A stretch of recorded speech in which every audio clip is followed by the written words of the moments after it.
Well, this morning, we're doing 5 good minutes together because, as I've said before, if you haven't noticed, the scenery is different. We are in a new season, and that is the season of Advent. And we have a lot of things planned. We've been working hard as a staff and with leadership team and volunteers to plan this season. And so we want to bring you in on all the wonderful things that are going to be happening. So one of the things that is happening is we're in a new sermon series. And the sermon series kind of goes along with the Adult Formation Hour. So Brian, can you tell us more about all you have planned in those areas? Yep. So oftentimes our focus within our particular faith tradition is that we zero in at Christmas on the theme of God's movement through Jesus to enter our world to save us from our sins. That is clearly an important part of our faith story. But sometimes in our emphasis on the vertical relationship with God, we miss the Bible's constant drumbeat towards the horizontal relationship between humans. The prophet Micah, who's going to be our focus now in the sermon series, is often quoted in terms of its prophecy of the coming Messiah, but is also a narrative about how we treat one another as humans, specifically those who are vulnerable and oppressed. So between our Adult Formation Hour and the sermon series, we're sitting in this biblical narrative, this storyline in terms of God's call to his creation to participate in this restoration of all things. And so that's the sermon series in the Adult Formation, but we have that's kind of deep and heavy.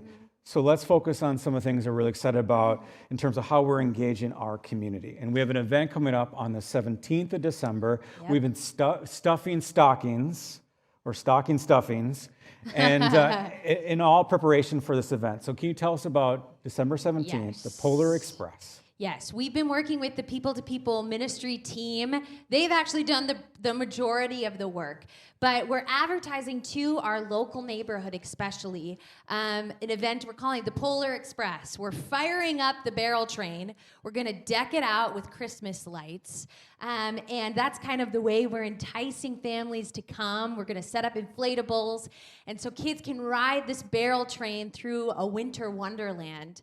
But we also want to care for families.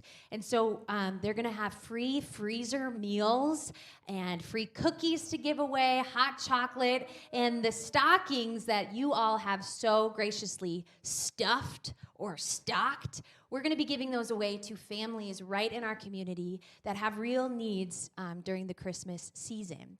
So I do know there's still a need for some Christmas cookies if you are a baker. And so you can sign up for those on our Linktree or at our information kiosk. But that is going to be a really neat event to care for our community. So we are really excited about it. And then that's the 17th. The next week after that is Christmas Eve, right, which is a big deal, and we're really excited for what we have planned. So, Brian. Yeah, I think this adage might be a little outdated, but I still think there's value to this, or still holds weight, and that's the idea that there are 2 days out of the calendar year that people who are maybe skeptical about Christianity or coming to church, those are the 2 days that they're more willing to come into the church space, and that's Easter morning and Christmas Eve. And so my hope has been, since coming to Hope Covenant, is how do we really be strategic in how we position ourselves on these particular days? So my hope is that we can do something that is compelling and inviting to those who are not entirely sure about the Christian faith.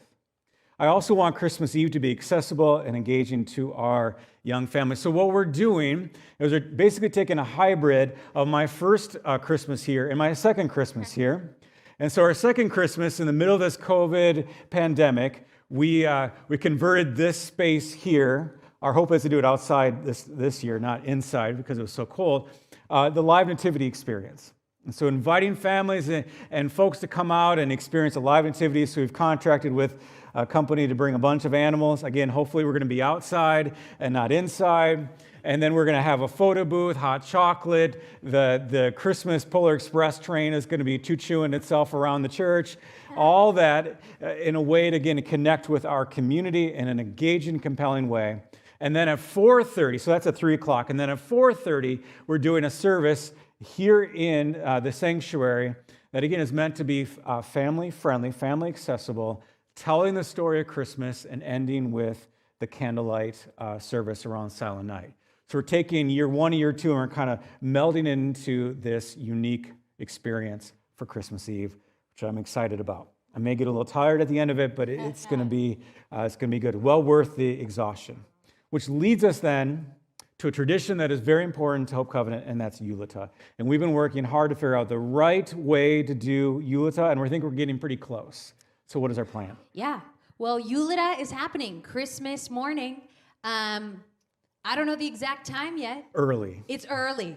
The encouragement is to come in your pajamas. So more information will be coming out in emails and on our website about Yulita. So just know that it's happening and be looking And it's for going to be that. in person, and it's going to be here at Hope Covenant. Yes. And so, yes, all those things. Thank you. The deets. But as you know, we're still dealing with COVID. We never thought we would be, huh? But we are. And as a new variant may be approaching, you know, we're working on that, and we're taking each day as it comes. And we've just been so appreciative of the ways you've flexed and worked to change plans if needed. And so we're still working on that, and we're looking ahead through December, and we'll change plans as we need to. Yep. So we're excited for the Advent season, though. Lots of cool stuff planned.